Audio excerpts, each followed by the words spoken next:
I never liked campaign parties. Too many hands, too many cameras, and too many people pretending they weren't watching you. But I went anyway.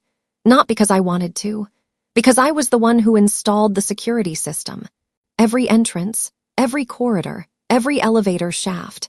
My father, Senator Martin Monroe, never once asked how the feeds ran, just that they did, that they looked clean, that no one could hack them, that his campaign stayed shiny.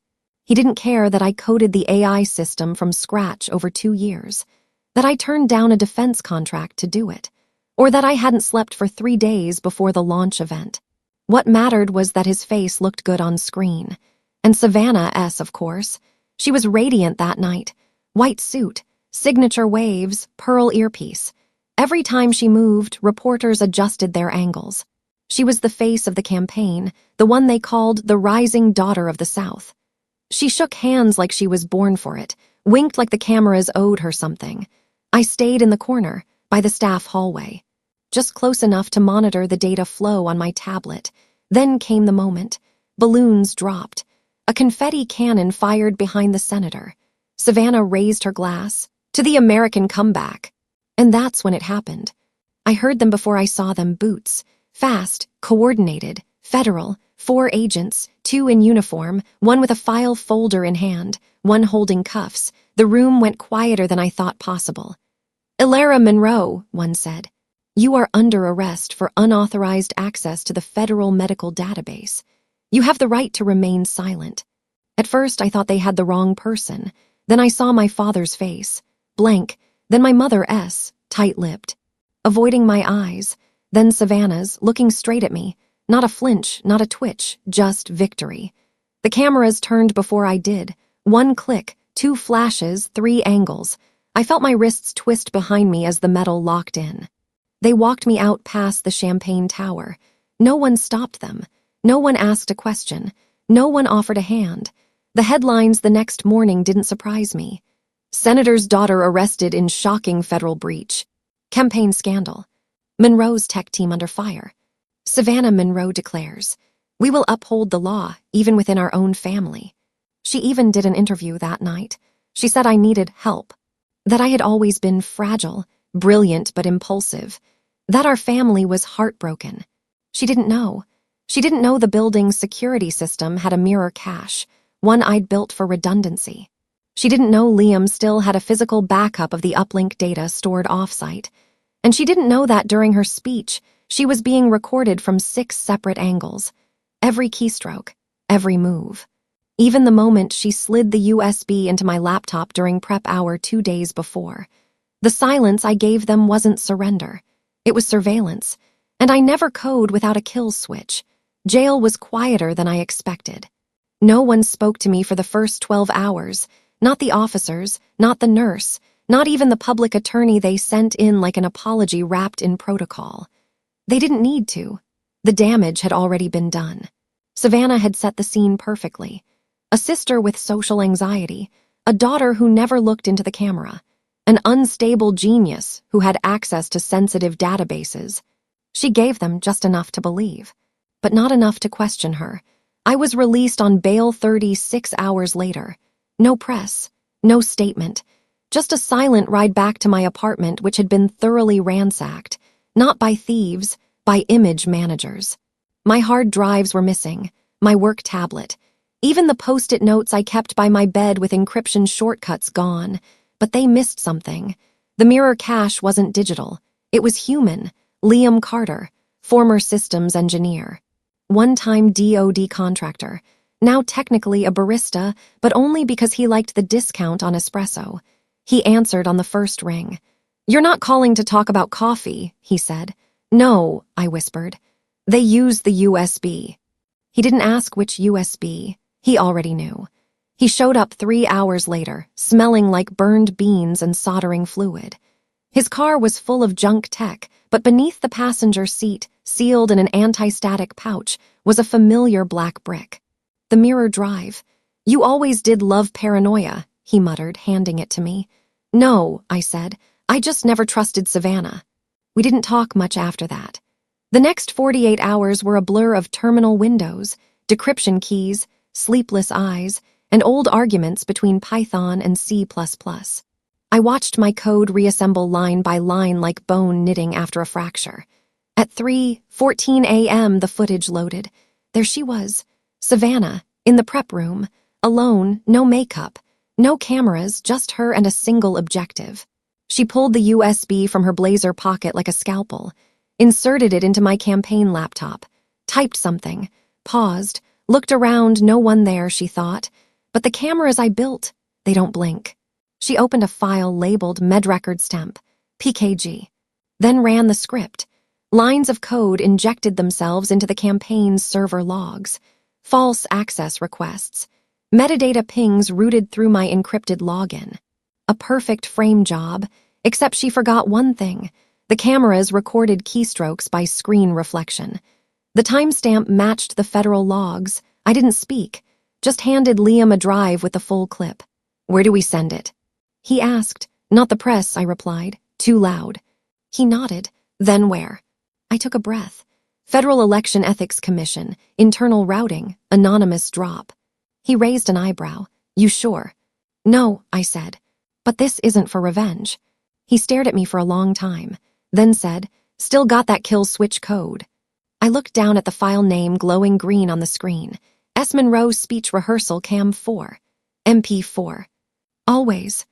It began with a glitch. Not a big one, just a flicker in the Monroe campaign's website banner. For a few seconds, instead of the smiling family portrait, a still frame appeared, blurry, low-res, barely half a second long. But the internet noticed. By noon, #Monroe frame was trending on political forums. By 3 p.m., someone had isolated the image. A woman, white suit, hair tied back, standing over a laptop. Not Savannah's usual campaign look. No press, no speech, no lights. Someone zoomed in. Recognized the wallpaper, prep room, Charleston Convention Center. Another person matched the timestamp to federal server logs. It unraveled from there. By the next day, the Federal Election Ethics Commission issued a sealed subpoena to the Monroe campaign. A week later, Savannah was called in for questioning. She wore her power red suit, walked past cameras like nothing had changed, smiled, waved, said she was cooperating fully. Inside, it was a different story. The agents didn't flinch. They had the footage, the logs. The side-by-side keystroke comparison from the mirrored feed Alara system had preserved. They also had a copy of the kill switch code, the one that revealed every fake access credential implanted under Alara's name. Savannah tried to pivot. "It was a prank," she said. "A test. A miscommunication." But the system doesn't miscommunicate, and neither did Alara's code. By the end of the second interview, Savannah's legal team had stopped making statements. Her face no longer appeared on the campaign's homepage. Her father's social media quietly untagged her, but the collapse wasn't loud. It was strategic, surgical. Donors pulled funding quietly. Event venues canceled last minute. Endorsements disappeared with one-line press releases. And Senator Martin Monroe, once a frontrunner, began using words like indefinite suspension and family matters. Then came the final blow. An investigative report aired on a minor local station in Charleston. Nothing flashy. No dramatic music, just facts that Alara Monroe had been framed, that she had built the very system which saved her, and that she had not come forward. Someone else had sent the footage. No name attached, just a note. "For the record." "For the Republic." The anchor closed the segment with a pause, then added, "There's no confirmation of Alara Monroe's whereabouts at this time. She declined to comment, or perhaps she simply chose not to." That's when the emails started. Not to Alara, to Liam, from universities, think tanks, tech alliances. A representative from the AI Ethics Oversight Council even asked for a quiet coffee meeting. Liam didn't reply to most. He just smiled as he forwarded them to a secure inbox titled, "Alara, still, building at Protonmail. Calm." The cafe was nearly empty. Rain slid down the windows like silk, softening the city outside into a watercolor blur. The barista didn't look up when I walked in. I liked that. No questions, no attention, just background noise. He was already there, Oliver Vance. Mid-30s, rumpled coat, notepad so worn it looked like it had survived a war. He sipped chamomile like it was whiskey. His eyes tracked everything but never lingered. When I sat across from him, he didn't introduce himself. "You're real," he said, almost disappointed. I raised an eyebrow. "You expected a ghost." "No," he said. "Ghosts don't leave breadcrumbs this clean." He slid a thumb drive across the table. I didn't touch it. "You sent this," he said. "Or someone did." I didn't answer. He tried again. "Why now?" Still nothing. Then he leaned in, voice low, no recorder, no camera. "I've covered 3 campaign collapses, 2 data leaks, and 1 whistleblower who faked her own death." He paused. "But I've never seen a takedown that precise, that silent, and that gracious." I almost smiled. He waited. When the silence stretched, he reached into his coat, pulled out a slim folder. "Here's what I do know," he said. "You didn't speak. You didn't sue. You didn't gloat. You let the system work, even though they used it against you." He looked up, suddenly sincere. "Why?" I finally spoke. "You ever hear an echo, Oliver?" He blinked, like sound bouncing back. "No, I mean a real echo. One that answers a question you didn't ask out loud." He was quiet. I pulled out a small drive from my coat pocket. Matte black, unmarked, the real file. "This contains the audio from Campaign HQ, I said. "The days leading up to my arrest. Meetings, planning. The part where my parents agreed to keep silent because optics mattered more than truth." He stared at it like it burned. "And the part," I added, "where Savannah rehearsed the interview 2 days before the arrest happened." He swallowed. "You want me to publish it?" "No," I said. "I want you to archive it." He tilted his head. "For who?" I stood up. "For someone who'll need to know they're not crazy 10 years from now. Someone who hears their own story get twisted, erased. Someone who's told to sit down and stay silent for the good of the family." I dropped a card next to the drive. One line printed in simple black font, "The Echo Project, a living archive for silent truths." He didn't ask who funded it. He was smart enough to guess. As I walked out, he called after me. "You're not afraid someone will steal it again?" I paused at the door. "They can't," I said. "Why?" I finally turned to him, just for a moment. "Because this time I built the Echo myself." They called it the vault, but it wasn't underground. No thick metal doors, no blinking red lights. It was a server room in an abandoned courthouse just outside Asheville, North Carolina. Quiet town, no press, no Wi-Fi faster than DSL. That was intentional. Liam had retrofitted the old municipal network into a closed-loop architecture. Fully air-gapped, physically secure. No cloud, no traceable metadata. Everything inside was wired and walled off from the outside world. The first file that entered the vault wasn't mine. It belonged to a girl in New Mexico. 16, expelled from her STEM academy after tampering with testing protocols. What she'd really done was expose a backdoor in the school's facial recognition attendance system, a vulnerability tied to a private contractor connected to Senator Partridge's PAC. She had screenshots, logs, audio. No one believed her, until a burner laptop she never touched before showed up in a cardboard box at her doorstep. It had one folder on it. Echo Me. Inside, an upload window, instructions, encrypted, one-time use. She sent the files. The vault took them in. Liam verified them. I indexed them. No press, no names, just proof. Weeks later, that school's contract was pulled. Quietly. No headlines, but it happened. That's when it began, whistleblowers. Tech interns, overlooked engineers, military coders, all sending echoes. Every file was scrubbed for identifiers. Every submission signed with a single line. "This is for the next one." We weren't building a platform. We were building a defense. Something no one could seize, corrupt, or twist into a media stunt. A place where truth didn't have to scream to be heard. I never used my name. But eventually, people started calling the project Monroe's Mirror. I hated it. Not because it wasn't true, but because they missed the point. This wasn't about me. It was about what happens when people finally have a place to put the truth and walk away. At the 1-year mark, Liam asked if we'd ever go public. He said people deserve to know who made this possible. I told him no. If they know it's me, they'll question it. If they don't, they'll trust the code. He laughed. That's the most Alara thing I've ever heard. We drank tea that night on the courthouse steps. No fanfare, just cicadas and the hum of servers in the distance. The system we built wasn't loud. It didn't trend, but it was growing. And every time someone asked, "Why does no one ever speak up?" we'd answer in silence. "They do. You just weren't listening in the right direction." The orphanage wasn't on any map. It sat on the edge of nowhere, somewhere between a retired train line and a shuttered paper mill in Gaffney, South Carolina. The walls were sun-bleached. The playground was rusted over. And yet, it pulsed. Not with noise, but with something quieter, like the hum of a machine that refused to die. I came once a month. No announcement. No press. No ID. Just a woman with a duffel bag of refurbished tablets, coloring books, and a habit of fixing broken outlets in silence. I wasn't there to teach them code. I was there to witness them, something no one ever did for me. Most kids never asked who I was, except one, a girl with a paper name tag that read Myra. 7 sharp eyes, hair in uneven braids. She had a habit of taking apart toy robots and reassembling them to walk backward. One day, she sat beside me on the cracked steps of the rec hall, squinting up through the sunlight. "You built the Echo thing," she said, like it was obvious. I didn't respond. "I heard Miss Laurie talking," she added.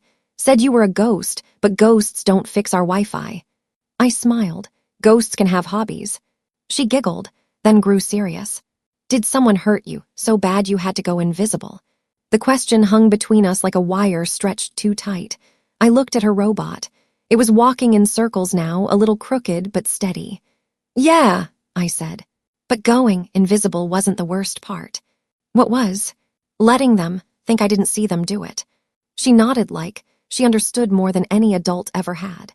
Then reached into her backpack and handed me a folded piece of printer paper, creased, messy, drawn with too many colors.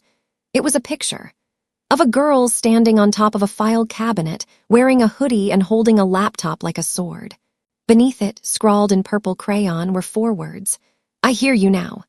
I froze. She watched me quietly, then said, almost whispering, "Sometimes when I get scared, I say it out loud, even if no one's there, just so it echoes." I swallowed, folded the drawing, tucked it into my coat pocket like it was sacred.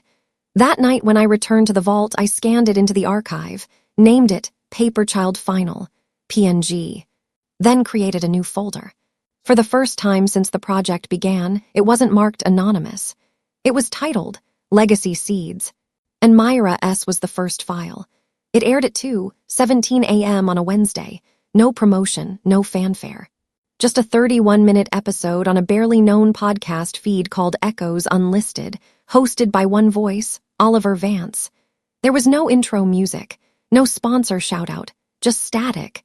Then his voice, soft but steady. "What you're about to hear is not a confession.